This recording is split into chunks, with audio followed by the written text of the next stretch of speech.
You don't belong in this classroom. The words landed first, sharp and cold, slicing through the quiet hum of fluorescent lights and the soft scratch of pencils on paper. Then came the silence, thick, immediate, unnatural, as every student froze, their eyes shifting between the front of the room and the tall boy standing in the aisle like he owned the air itself. Angela Brooks didn't move right away. She stood beside the whiteboard, one hand still holding a dry erase marker, the faint scent of ink lingering as if time had paused just for her. Her heart registered the moment before her mind did, not as pain, not as fear, but as a shift, something subtle yet irreversible, like the instant before a storm breaks. Ethan Caldwell adjusted the cuff of his tailored blazer, the fabric crisp, expensive, deliberate, his posture loose with the kind of confidence that came from never being told no. A few students exchanged uneasy glances, one girl lowering her gaze to her desk, another gripping the edge of her notebook a little too tightly, but no one spoke. No one intervened. The room felt smaller somehow, as if the walls themselves had leaned in to listen. Angela slowly set the marker down on the tray beneath the board, the faint click echoing louder than it should have. Her glasses had shifted slightly, just enough that she reached up and adjusted them with careful precision, her fingers steady, controlled. She could feel every eye on her now, waiting, measuring, expecting something. Anger, maybe, or embarrassment, or retreat. But none of that came. Instead, she inhaled, slow and quiet, the kind of breath that anchored you when everything else tried to pull you under. Sunlight filtered through the tall classroom windows, cutting across the floor in pale gold strips, catching dust in the air that drifted lazily, indifferent to tension, indifferent to hierarchy, indifferent to everything but gravity. Ethan let out a small, dismissive chuckle, the sound low but deliberate, like a performance meant for an audience that didn't dare clap. "Did you hear me?" he added, tilting his head slightly, his voice calm in a way that carried more weight than shouting ever could. Angela's gaze finally met his. Not sharp, not soft, just steady. There was no flinch in it, no visible crack, only a quiet depth that made the moment stretch longer than anyone in that room expected. Somewhere in the back, a chair creaked as someone shifted, unable to hold still under the pressure of the silence. Outside, a distant siren passed, muted by the thick school walls, a reminder that the world kept moving even when a single moment felt like it held everything in place. Angela took one step forward, not toward him, not away, just enough to reclaim the space she already stood in. Her voice, when it came, was even, almost gentle, but it carried across the room with unmistakable clarity. "Everyone," she said, her eyes never leaving Ethan's, "put your pencils down." And just like that, the power in the room shifted, quietly, invisibly, but completely, as if something far bigger than the moment itself had just begun. The pencils stopped almost in unison, a soft, uneven chorus of graphite meeting wood as each student obeyed, without fully understanding why. Their movements slower than usual, cautious, like stepping onto unfamiliar ground. Angela Brooks let the silence stretch just long enough to settle into the walls, into the desks, into the space between breaths, until even Ethan Caldwell's posture shifted ever so slightly, the smallest flicker of impatience crossing his otherwise composed face. She turned then, not abruptly, but with a measured calm, walking to the front desk where a neatly stacked folder rested beside a ceramic mug that had long since gone cold.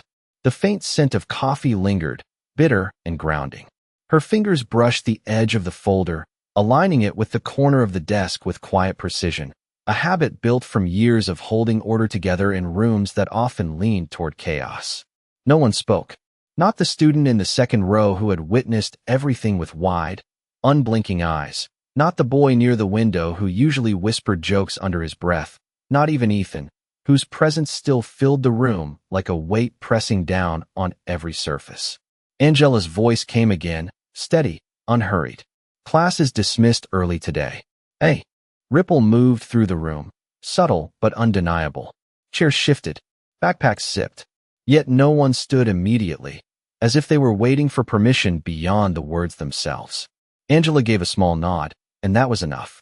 One by one, then in clusters, the students rose, their footsteps soft against the tiled floor, their glances lingering just a second too long before slipping away. A girl paused near the door, her lips parting as if to say something, then closing again, her hand tightening around the strap of her bag before she stepped out into the hallway. The door opened, letting in the distant echo of lockers slamming and voices overlapping, the normal rhythm of the school continuing as though nothing had happened, as though everything had. When the last student left, the room grew still again, but this time it was different, heavier, more intimate. Ethan remained. He leaned casually against a desk, arms crossed, the faintest hint of a smirk playing at the corner of his mouth, like he was waiting for the next move in a game he believed he had already won. Angela did not look at him right away. Instead, she walked slowly back toward the board, picking up the marker she had set down moments earlier. She capped it carefully, the click soft but deliberate, then placed it back in its tray. Only then did she turn. Their eyes met again, and for a brief second, something unspoken passed between them, something that did not belong to the surface of the moment. Ethan tilted his head, studying her, as if trying to understand why she had not reacted the way he expected, why the script in his mind had not played out.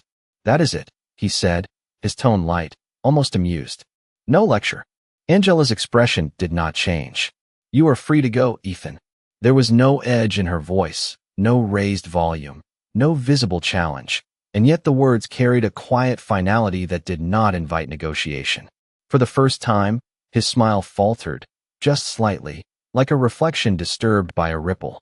He pushed himself off the desk, adjusting his blazer again, the motion sharper now, less effortless. "You should be careful," he added, his voice lower, quieter as he walked past her toward the door. "People like me do not forget." Angela did not respond. She stood where she was, listening as the door opened, then closed, the sound echoing briefly before dissolving into silence.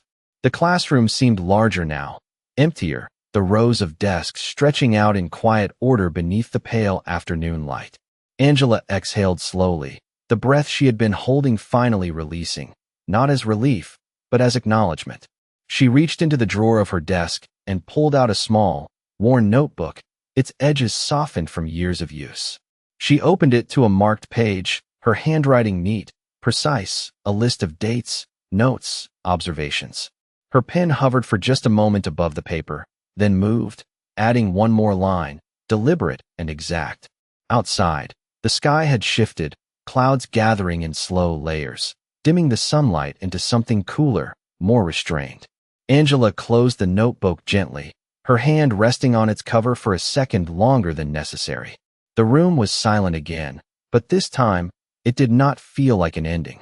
It felt like the beginning of something that had already decided its course. The hallway outside carried the familiar rhythm of a school day in motion, lockers slamming in uneven intervals, sneakers squeaking against polished floors, voices rising and falling in overlapping waves that blurred into a constant hum.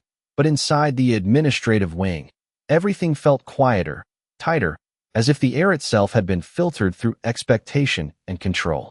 Angela Brooks walked with steady steps, her shoes soft against the linoleum, the worn notebook tucked securely under her arm, her posture upright but not rigid, the kind of composure that came not from ease but from practice. The fluorescent lights above cast a pale, even glow, reflecting off framed certificates and polished nameplates lining the walls, each one a quiet reminder of hierarchy, of authority, of decisions made behind closed doors. At the end of the corridor, a glass door stood slightly ajar, the gold lettering reading principal's office catching the light in a way that felt almost deliberate. Inside, voices murmured, low and controlled. Angela paused, for just a fraction of a second before lifting her hand and knocking twice, firm but respectful. "Come in," a voice called, smooth, practiced. She stepped inside. The office was spacious, carefully arranged, a balance of warmth and power. A large wooden desk dominated the room, its surface immaculate, save for a neatly aligned stack of papers and a tablet resting at its center. Behind it sat Principal Richard Holloway, his posture relaxed yet precise, his expression already composed into something neutral, something that did not reveal more than it needed to. To his right, seated with an ease that did not belong to the room but seemed to claim it anyway, was Ethan Caldwell. He did not look at Angela immediately. Instead, he scrolled idly on his phone, one leg crossed over the other, as if this meeting were an inconvenience rather than a consequence. Angela closed the door softly behind her, the click of the latch sealing the space.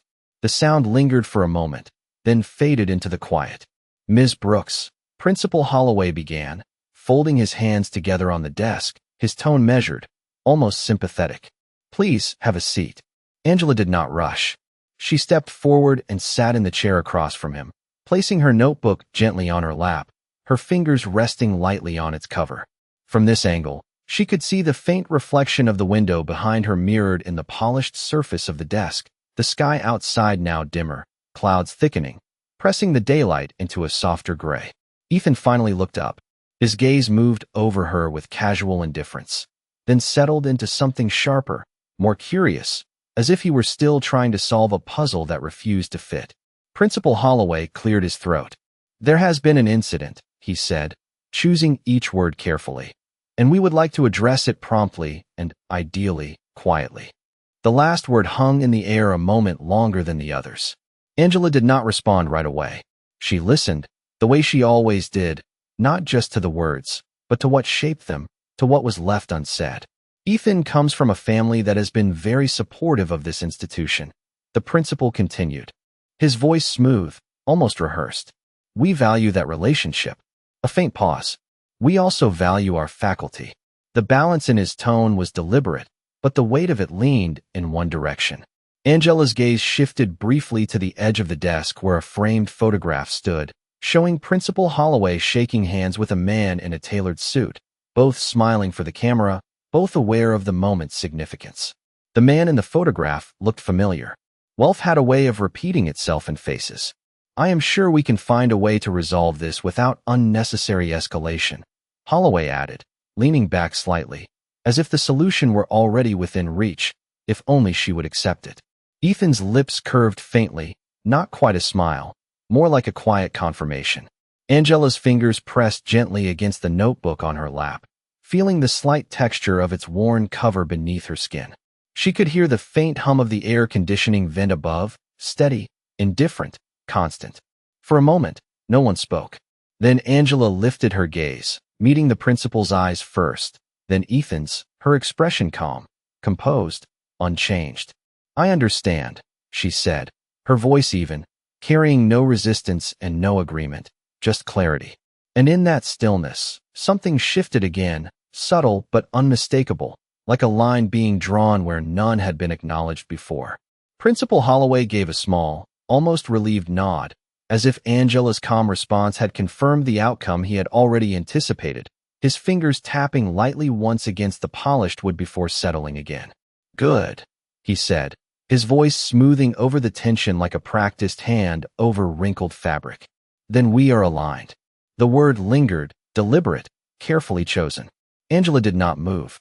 Her gaze remained steady, her posture unchanged, but there was a quiet shift beneath the surface, something tightening into focus rather than yielding. Ethan leaned back slightly in his chair, the faint creak of leather filling the brief silence, his attention now fully on her, no longer distracted by his phone, his curiosity sharpened into something more intent. "We believe," Holloway continued, folding his hands again, "that it would be in everyone's best interest to treat today as a misunderstanding. Emotions can run high in a classroom setting. These things happen." He paused, watching her, measuring. A formal report would only complicate matters unnecessarily. Angela's fingers traced the edge of her notebook once, a small, controlled motion, grounding. The room felt warmer now, the air heavier, the hum of the vent above more noticeable, like a low, constant reminder of everything that was being said without being spoken. She glanced briefly toward the window behind the desk, where the sky had dimmed further, clouds pressing in tighter, the light now soft and muted, as if the day itself were holding its breath. "You are asking me not to document what happened," she said finally, her voice even, not raised, not confrontational, simply precise. Holloway offered a faint smile, the kind that aimed to reassure without committing. "I am suggesting discretion," he replied. "For the sake of the institution. For your sake as well." Ethan's lips curved again, subtle, satisfied, his eyes flicking between them like he was watching a negotiation already decided. Angela let the silence return, letting it stretch just long enough to expose the imbalance in the room, to let the weight of expectation settle fully before she responded. She opened her notebook slowly, the soft rustle of paper the only sound, and turned it toward herself. The pages were filled with neat lines of handwriting, dates aligned carefully in the margins, observations recorded with a clarity that suggested intention long before this moment. Holloway's gaze flickered briefly to the notebook, then back to her face, a small shift, almost imperceptible. Angela picked up her pen from the spine of the book, her fingers steady, and wrote one more line beneath the last entry, her movements unhurried, deliberate.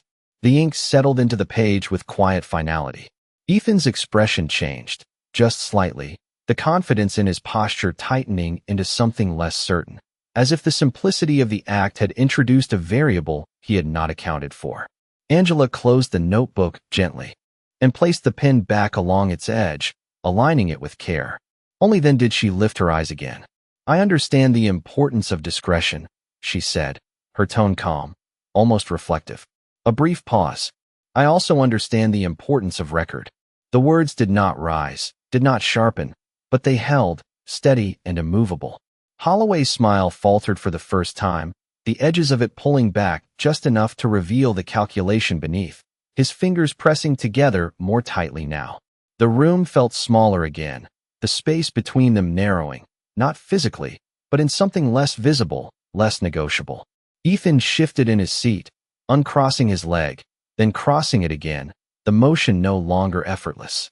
Outside, thunder rolled faintly in the distance, low and distant, but unmistakable. Angela stood then, smooth and composed, lifting the notebook from her lap, holding it securely at her side. She did not rush, did not hesitate. "If there is nothing further," she said, her voice quiet but complete, "I will return to my classroom." Holloway opened his mouth slightly, as if to respond, then stopped, the words not forming as easily as before. Ethan watched her closely now, his expression no longer amused, no longer dismissive, but searching, unsettled by something he could not name. Angela turned toward the door, her steps measured, each one steady against the floor, the soft sound echoing briefly in the quiet room. Her hand rested on the handle for just a moment before she opened it, the muted sounds of the hallway slipping back in, normal, indifferent, unchanged. And as she stepped through, leaving the office behind her, the silence she carried with her felt different now, no longer something imposed, but something chosen, something that held its own kind of power. The hallway swallowed Angela Brooks back into its steady rhythm, but the sounds felt distant now, like they belonged to another layer of reality that moved without her. Lockers closing, footsteps passing, voices rising and falling without touching the space she carried inside her chest. She walked with the same measured pace, her notebook held firmly at her side, her shoulders relaxed, but anchored, each step placed with quiet intention, as if the ground itself required acknowledgement. Outside the tall windows lining the corridor, the sky had darkened further, clouds thick and low, pressing the afternoon into an early gray that blurred the edges of buildings and trees beyond the campus. A faint rumble of thunder rolled again, closer this time, the kind that settled into the air rather than breaking it. Angela reached her classroom door and paused, her hand resting lightly against the cool metal handle. For a moment, she did not open it. She stood still, listening to the silence inside, feeling the weight of what had already happened and what had not yet begun. Then she turned the handle and stepped in. The room was exactly as she had left it, rows of desks aligned in quiet order, a few chairs slightly askew, a forgotten pencil resting near the edge of a desk, as if someone had meant to return. The faint scent of dry erase ink still lingered in the air, mixed with the subtle warmth of a room that had held too many unspoken thoughts in too short a time. Angela walked to the front, setting her notebook down on the desk, her fingers resting on its cover just long enough to feel its presence, its purpose. She exhaled slowly, then moved toward the side wall where a small security camera was mounted near the ceiling, its lens angled down toward the center of the room, silent, constant, unnoticed by most. Her gaze lifted to it, steady, assessing, not with suspicion, but with recognition. She had seen it every day. Today, it meant something different. The hum of the fluorescent lights above seemed louder now, filling the space between seconds, as if time itself had slowed to accommodate what she was beginning to understand. Angela turned back to her desk and opened the bottom drawer, pulling out a slim folder labeled simply with the school's name and the word incident reports printed in clean, standard font. She flipped it open, scanning the blank forms inside, each line waiting to be filled, each space designed to contain something that rarely fit neatly within it. Her pen rested beside the folder. She picked it up, holding it between her fingers, feeling its familiar weight. Then she set it down again. Not yet. Across the room, the wall clock ticked forward, second by second, each click precise, indifferent. Angela reached into her bag and pulled out her phone, the screen lighting softly in her hand. She navigated with calm efficiency, opening a file, then another, her eyes scanning quickly, deliberately. A name appeared on the screen, saved years ago, untouched until now. She hesitated for just a fraction of a second, her thumb hovering above it, then pressed. The phone rang once, twice. On the third ring, a voice answered, clear, professional. Law offices of Grant and Whitman. How may I direct your call? Angela's voice, when it came, was quiet but certain. This is Angela Brooks, she said. A brief pause on the other end, the kind that carried recognition rather than confusion. I would like to speak with Mr. Whitman. Another pause, shorter this time. One moment, please. Soft music replaced the voice, distant, neutral, but Angela barely heard it.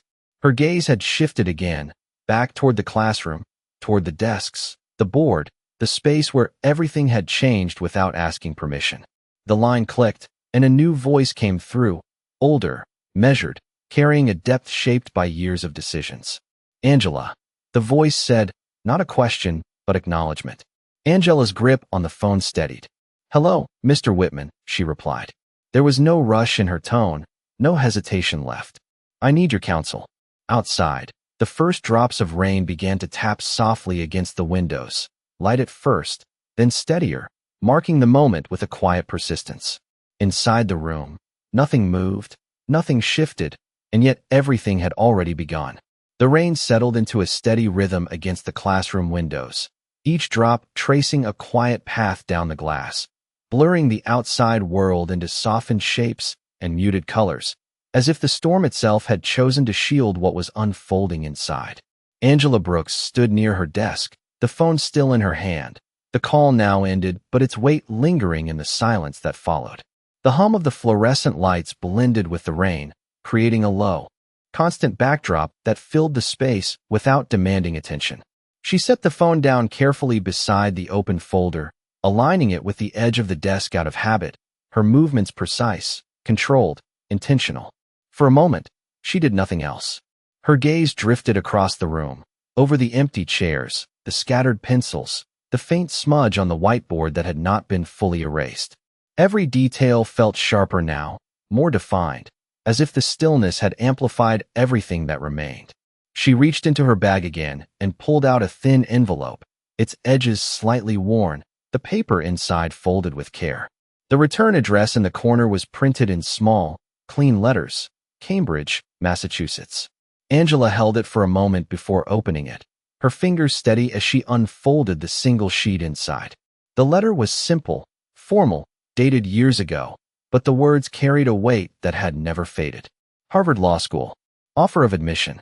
She read the first line again, not because she needed to, but because it anchored something deeper, something that had never truly left her. Outside, the rain grew heavier, the sound against the glass more insistent now, filling the pauses between her breaths.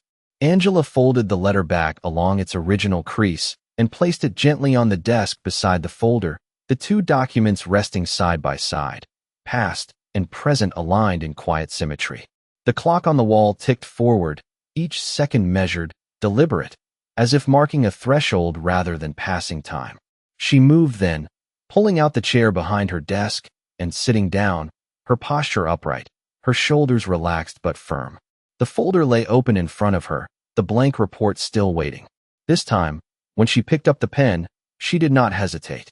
The tip touched the paper, and she began to write, each word forming with clarity, each line deliberate, her handwriting steady and exact. Date, time, location, description. The language was precise, structured, unembellished, but beneath it ran a current of certainty that did not need emphasis. She paused only once, her pen hovering briefly above the page before continuing. The motion smooth, uninterrupted. The rain continued, steady and unwavering, a quiet witness to the moment. When she finished, she set the pen down and read over what she had written, her eyes scanning each line with careful attention. No corrections, no additions, just truth, placed exactly where it belonged. Angela closed the folder, her hand resting on it for a second longer, feeling its presence, its purpose, before sliding it to the center of the desk. Her phone remained beside it, silent now, but no longer waiting. She stood slowly, the chair shifting softly behind her, and walked once more to the front of the classroom. Her gaze lifted to the camera on the wall again, the small lens still angled downward, still recording, still holding what it had seen without judgment or interpretation. Angela held that gaze for a moment, her expression calm, unwavering, then turned away. Back at her desk, she gathered the folder and the envelope together, aligning their edges with quiet precision, and placed them into her bag. The weight was light in her hands, but it carried something far heavier than paper. As she moved toward the door, the rain outside began to ease, the steady rhythm softening into a lighter pattern, as if the storm had reached its peak and was beginning to release its hold. Angela paused at the threshold, her hand on the handle, the hallway beyond waiting in its usual motion, unchanged, unaware.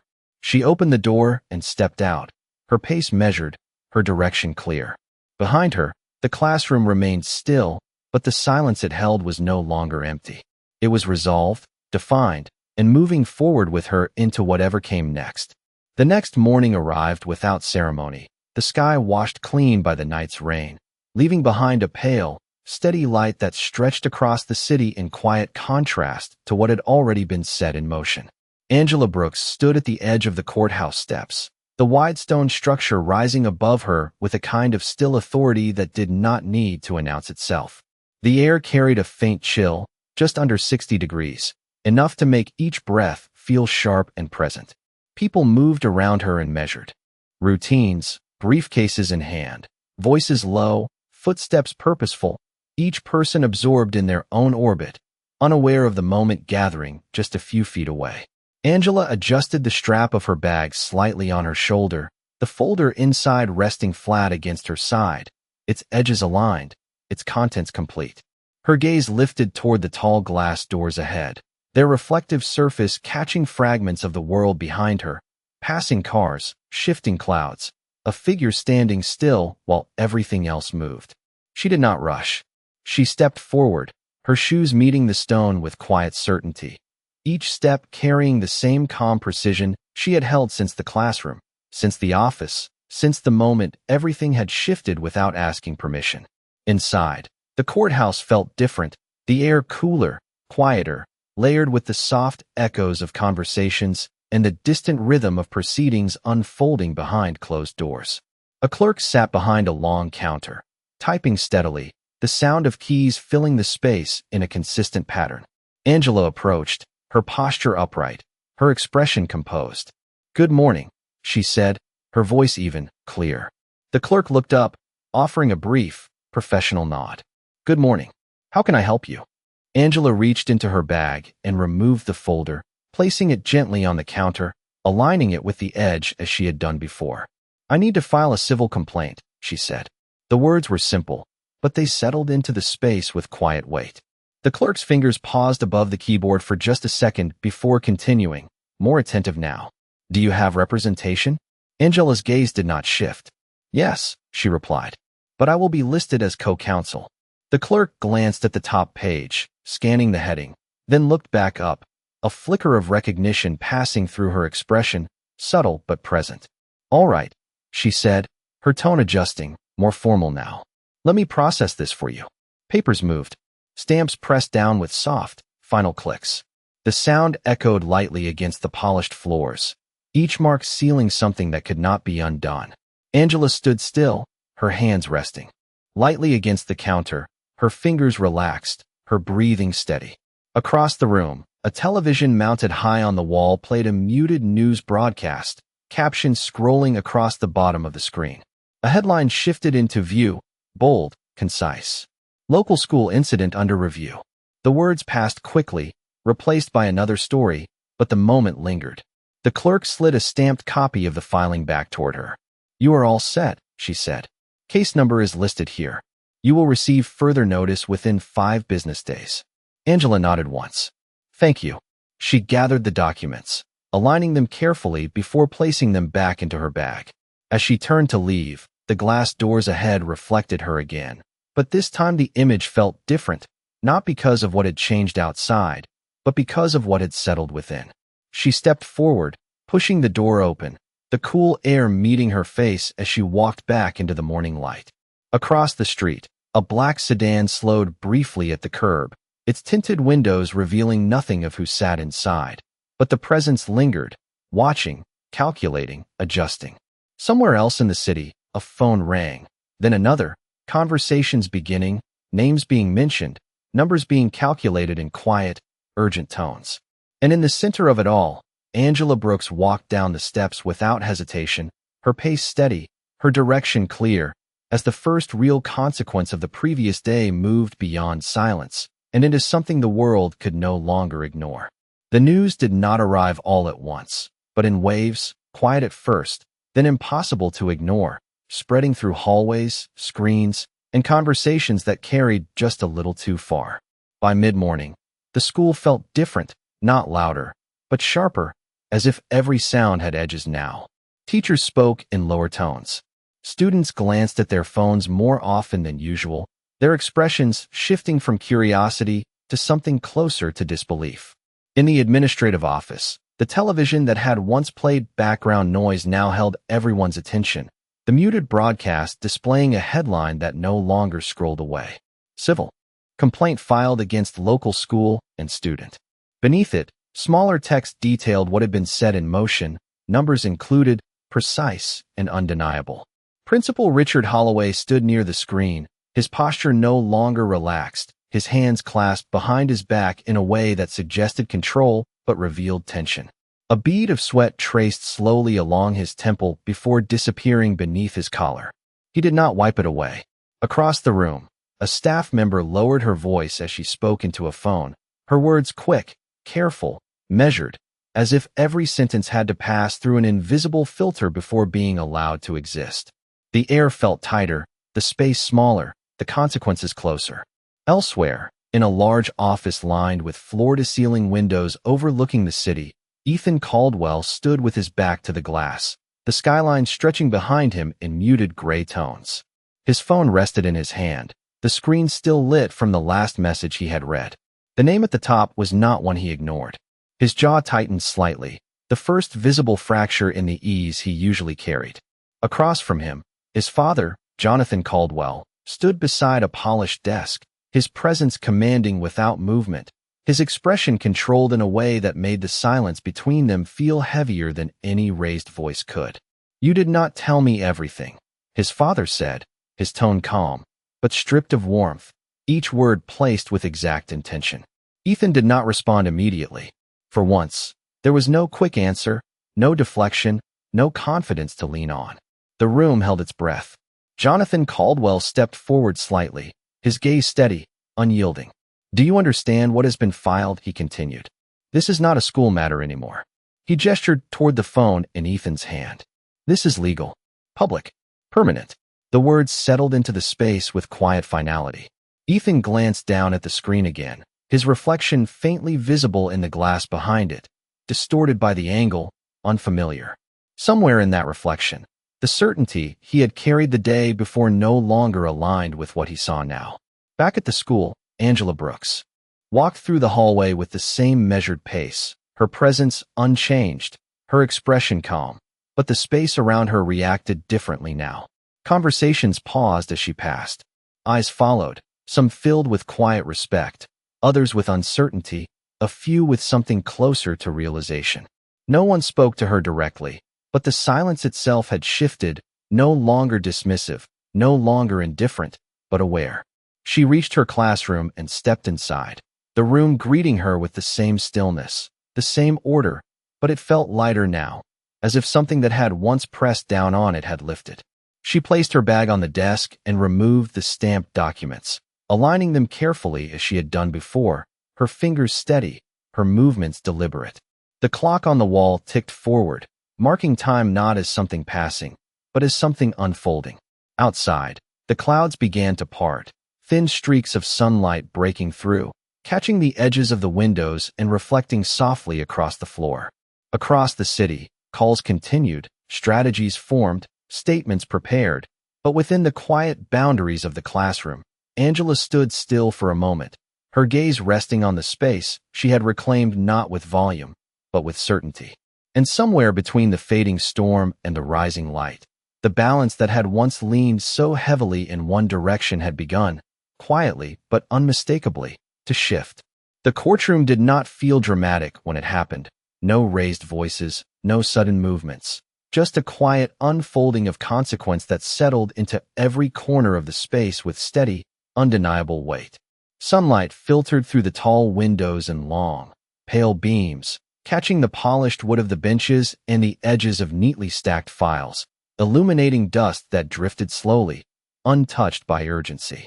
Angela Brooks stood at the plaintiff's table, her posture composed, her hands resting lightly on the documents before her, each page aligned with quiet precision. Across the room, Ethan Caldwell sat beside his legal counsel, his posture no longer loose, no longer careless, his shoulders held tighter than before, his gaze lowered more often than not, as if the room itself required a different version of him. His father sat one seat behind, still, silent, his presence unchanged but no longer dominant, as if even power had learned where its boundaries were. The judge's voice carried through the room, measured, calm, each word placed carefully, not for effect, but for clarity. Terms were stated, agreements acknowledged, responsibility defined. No one interrupted. No one needed to. The truth had already been placed where it belonged, line by line, document by document, moment by moment. Angela listened without expression, her focus steady, not on the people across from her, but on the process itself, on the quiet integrity of something being seen for what it was. A pen moved across paper. Signatures followed. The sound was soft, almost unremarkable, and yet it marked the end of something that had once seemed untouchable. When it was done, the room did not erupt, did not shift suddenly. It simply settled, like water returning to stillness after a disturbance too long ignored. Ethan's gaze lifted once, briefly, meeting Angela's across the distance. There was no challenge in it now, no dismissal, only recognition, quiet and incomplete, but real. He looked away first. Angela gathered her documents, aligning them with the same care she had shown from the beginning, her fingers steady, her movements unhurried. She did not linger. She did not look back. Outside, the courthouse steps were warm beneath the afternoon sun, the sky clear now, the storm fully past. People moved around her as they had before, absorbed in their own directions, their own concerns, unaware of the weight that had just shifted inside. Angela stepped forward into the light, the air softer now, carrying the faint warmth of a day that had chosen to continue. She adjusted the strap of her bag on her shoulder, the documents inside resting securely, no longer potential, no longer possibility, but record. As she reached the sidewalk, her reflection appeared briefly in the glass of a passing car, steady, centered, unchanged in form, but transformed in meaning. She paused for just a second, not out of hesitation, but acknowledgement, then continued walking, her pace even, her path clear. Behind her, the courthouse stood silent, its doors closed, its purpose fulfilled for the moment. Ahead, the city stretched out in quiet motion, sunlight catching on windows, casting reflections that shifted with every step. Angela did not smile. She did not need to. The space around her held something deeper than relief, something steadier than victory. It was the quiet presence of balance restored, of truth placed where it could no longer be moved. And as she walked forward, the only sound that remained was the soft rhythm of her steps against the pavement, steady, certain, and unbroken.